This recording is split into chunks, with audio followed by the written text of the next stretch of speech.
Well, let's talk about what's happening on the interior. On Friday, there were 3 American citizen children born here who were deported along with their mothers from Louisiana down to Honduras. And according to advocates, one of them is a 4-year-old child with stage 4 cancer, a rare form of metastatic cancer, who was sent back to Honduras without getting to talk to a doctor and without medication.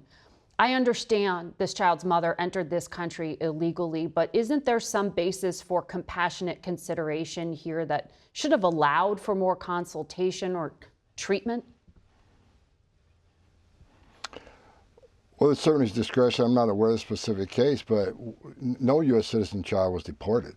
Deported means you got to be deported by the immigration judge. We don't deport U.S. citizens. The mother was deported along with the children. The children aren't deported. The mother chose to take the children with her. Now, when you enter the country illegally and you know you're here illegally and you choose to have a U.S. citizen child, that's on you. That's not on this administration. If you choose to put your family in that position, that's on them. But having a U.S. citizen child after you enter this country illegally is not a get-out-of-jail-free card. It doesn't make you immune from our laws. If that's the message we send to the entire world, women are going to keep putting themselves at risk to come to this country. You know, we send a message. You can enter the country legally, which is a crime. That's okay. You can have due process, great taxpayer expense, get ordered moved. That's okay. Don't leave. But have a U.S. citizen child and you're immune from removal, that's not the way it works. So you don't think there should be compassionate consideration for a 4-year-old child undergoing treatment for cancer? I didn't say that. I said that was the question. ICE officers do have discretion. Yeah. ICE officers do have discretion. I'm not familiar with the specific case. I don't know what facts are on this case. I've just made aware of this when you mentioned this morning. I was not aware of that case.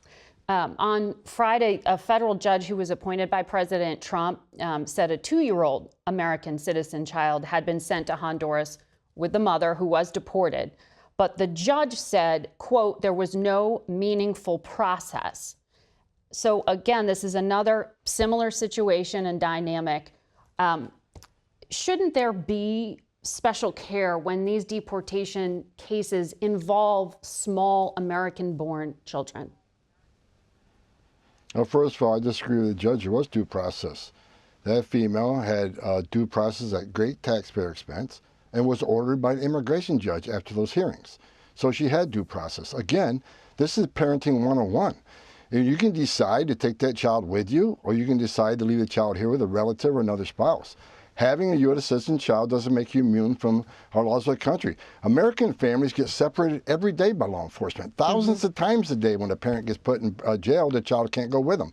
If you're an illegal alien, come to this country, and you decide to have a U.S. citizen child, that's on you. You put yourself in that position. Well, when it came to this particular case, you just pointed out that they could have made arrangements.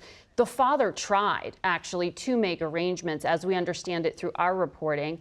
But he and the mother, who were separated since she was in detention after showing up for her appointment, was only allowed a very brief phone call. The father tried to petition to get the child handed over to an American citizen relative.